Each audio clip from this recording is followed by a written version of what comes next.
গ্রামের মধ্যে এক ছোট্ট বাড়ি, সেখানে বাস করত রহিম আর তার মা। রহিম যখন অনেক ছোট তখন তার বাবা মারা যায়। তার পরিবার মানে সে এবং তার মা। বাড়িতে কোনো কর্মক্ষম ব্যক্তি না থাকায় রহিমের মা নিজেই জমিতে চাষ করতেন।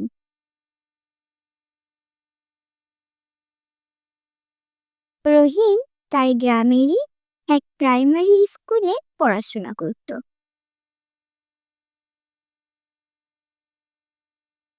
পড়াশোনার ফাঁকে ফাঁকে অবসর সময়ে সে তার মার হাতে হাতে কৃষিকাজে সাহায্য করত। একদিন কাজ করতে করতে রহিমের মা অনেক ক্লান্ত হয়ে যায় আর তাদের জমির পাশে এক বট গাছের নিচে একটু বিশ্রাম নেয়।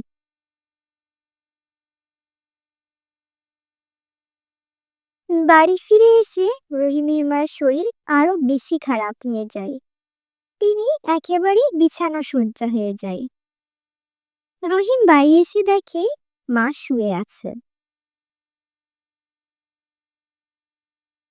সে মাকে ডেকে তোলার চেষ্টা করে। অনেক ডাকাডাকির পরেও যখন মা ঘুম থেকে না ওঠে তখন রহিম ভয় পেয়ে যায় আর দৌড়ে বাইরে যায় কাউকে ডেকে নিয়ে আসার জন্য।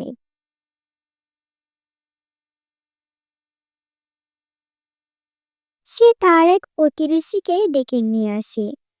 সে প্রতিবেশী তার মাকে খুব ভালোভাবে দেখে, কিন্তু তবুও সে কোনো সমস্যা বুঝতে পারে না। তাই সে রহিমকে বলে সে যেন গ্রামে ডাক্তারকে নিয়ে আসে। রহিম তার কথা মতো ডাক্তারকে নিয়ে আসে। ডাক্তারও তার মায়ের কোনো রোগ ধরতে পারে না।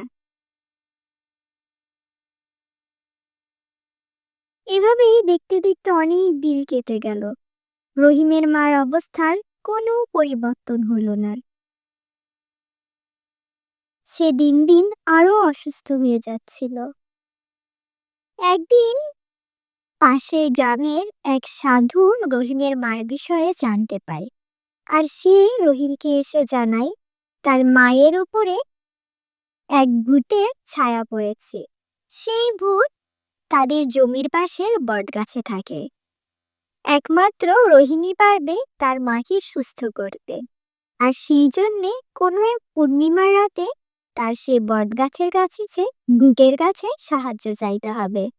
সে সাহায্য চাইলে ভূত তার মাকে সুস্থ করে দিবে। এই বলে তিনি চলে গেল। কাউকে কিছু না জানিয়ে পূর্ণিমার রাতে রহিম সে বটগাছের কাছে আসলো এবং সে ভূতকে ডাকতে শুরু করলো। রহিম বলল, আমার মা খুব অসুস্থ। আমি শুনেছি তুমি আমার সাহায্য করতে পারবে, তাই তুমি আমার সাহায্য করো, আমার মাকে সুস্থ করে দাও। ভূত রহিমের সামনে আসে। রহিম ভয় পেয়ে যায়।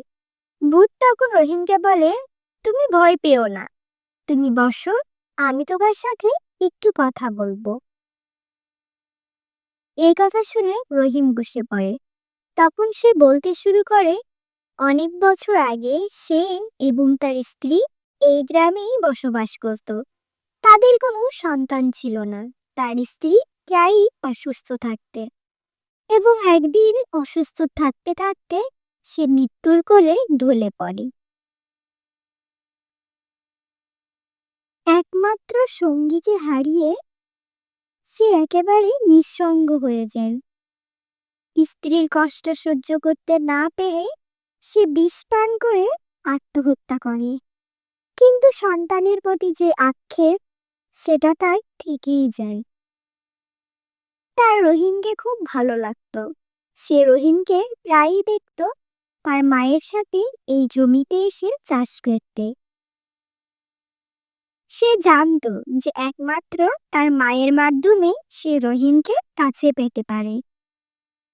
সে রহিমকে বলল, তুমি যদি প্রতি পূর্ণিমার রাতে আমার সাথে এসে গল্প করো, আমার ছেলে হয়ে সারা জীবন থাকো, তাহলে আমি তোমার মাকে সুস্থ করে দিব।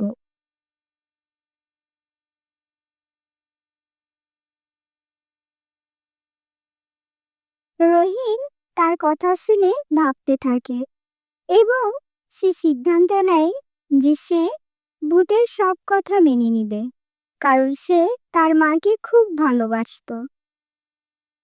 এই কথা বলে রহিম সেখান থেকে বাড়ি ফিরে গেল।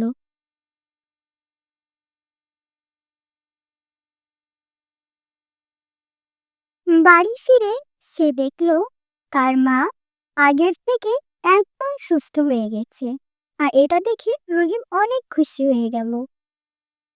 ভূতের কথা মতো রহিম প্রতি পূর্ণিমার রাতে সেই ভূতের সাথে গল্প করার জন্য বটগাছের কাছে চলে যেত। আস্তে আস্তে গ্রামের সবাই এই বিষয়টা জানতে শুরু করলে।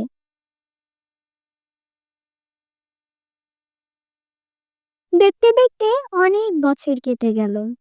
রহিমের মা বৃদ্ধা হয়ে গেল, আর রহিমও অনেক বড় হয়ে গেছে। কিন্তু এখনো প্রতি পূর্ণিমার রাতে রহিম সেই ভূতের কাছে যায় এবং তার সাথে গল্প করে। রহিমকে পাওয়ার পর সেই ভূত আর এই গ্রামে কারোর কোনো ক্ষতি করেনি। গ্রামের সবাই রহিমকে ভূতের ছেলে বলে ডাকতো। এখন থেকে প্রতিদিন শিক্ষণীয় কার্টুনের পাশাপাশি প্রতি শুক্রবার তোমাদের জন্য থাকছে এইরকম মজার মজার সব কার্টুন। দেখতে চাইলে অবশ্যই থাকতে হবে আইরিনস স্কুলের পাশে। আজকে তাহলে এই পর্যন্তই। আল্লাহ হাফেজ।